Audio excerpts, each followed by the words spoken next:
Au début de l'année, j'ai décidé de mettre en place Seesaw.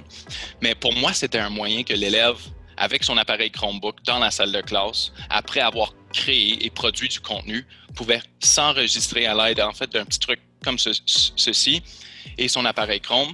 Alors, c'était soudainement mon moyen idéal pour que les élèves me transmettent de l'information ou du contenu. Et moi, moi, j'étais tout simplement capable de le télécharger et de le monter. Alors ça, c'était vraiment le premier défi, c'était donner les outils. Et une autre intervention, c'était bien les catégories. Tu sais, c'est quel contenu est-ce qu'on va créer? Alors moi, je voulais le rendre aussi excitant que possible, mais la radio, c'est déjà, ou la création de contenu, c'est déjà assez excitant, mais finalement, je voulais élaborer les catégories. Tu peux imaginer un peu les différentes catégories, publicité, musique, directeur de musique, spiritualiste, astrologie, raconteur. Vraiment, la liste était... J'avais déjà une bonne douzaine. Puis je l'ai partagé avec des collègues avant de le proposer aux élèves. Bon, c'était une réussite.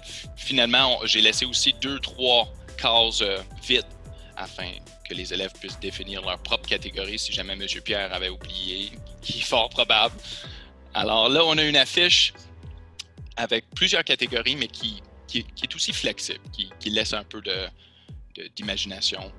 Puis c'est un peu comme un menu de restaurant haut de gamme. Notre 3e épisode c'était basé surtout sur la journée du chandail orange et comment on est reconnaissant envers de cet historique. Alors finalement, on a pu utiliser nos catégories déjà définies, mais avec une sorte de thématique, un encadrement qui était une réussite aussi. Et c'est une réponse positive présentement, car les élèves démontrent une motivation, un engagement peut-être intensifié à cause de cette plateforme, à cause de l'idée d'avoir notre contenu projeté puis diffusé. Alors là, il y a de la motivation, il y a de l'engagement comme je n'ai jamais vu dans mes projets d'écriture, surtout de façon autonome et en indépendance. Alors, je vois des élèves collaborer ensemble, je vois des individus en train de produire de façon autonome, juste avec le but commun en tête pour nos projets d'écriture. Et ça, c'est de produire du contenu pour notre Radio Boréal et de l'entendre par la suite la semaine prochaine.